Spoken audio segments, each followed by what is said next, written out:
Connecting with voters one question at a time.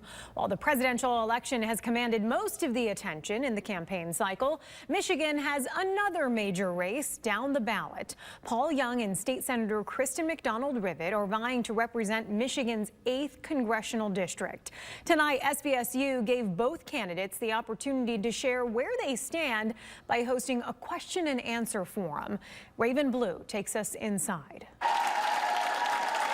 It was a packed house inside the Malcolm Field Theater at Saginaw Valley State University Tuesday night for a candidates forum for the 8th Congressional District ahead of the general elections. State Senator Kristen McDonald-Rivet and Paul Young facing off for the first and likely only time before voters head to the polls. We just got done with the debate, and I am really pleased. I think we were able to get our points across, and we're able to draw the distinction between myself and my opponent. I appreciated the questions and the opportunity to talk with voters about a wide array of issues that concern them and that will inform voters' decision on November 5th. Each candidate answering questions about the issues that matter to the voters in the Great Lakes Bay region, those questions ranging from international affairs to the economy. Do you view tariffs as a form of taxation, and would you support these tariffs? I get up every single day and think about how we can create roads to the middle class, keeping people in the middle class, and making sure that we are lowering our senior poverty rate.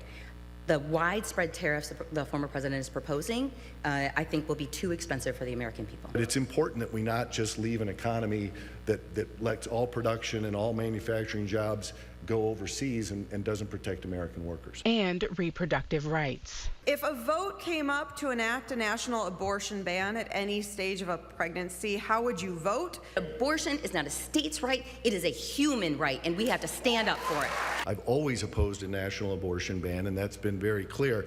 I don't know where that idea, maybe that's another idea that comes out of Project 2025, but it's important, I think, to listen to the candidates and acknowledge that when they respect what the voters have decided, that we give credit to people for doing that. Making a final push to capture undecided voters by letting them know what they stand for. I spent my whole life working to protect children, from starting my career in Head Start to my work in the state Senate, passed the largest tax cut for working families in Michigan's history. I did that because our families need some help, and that is who I stand with. I've been campaigning now for nearly a year, talking with voters throughout the district and listening to their concerns about an economy that doesn't seem to be working for working families, concern about safety and security in their communities, concern about a lawless southern border that brings problems here to Michigan's 8th district.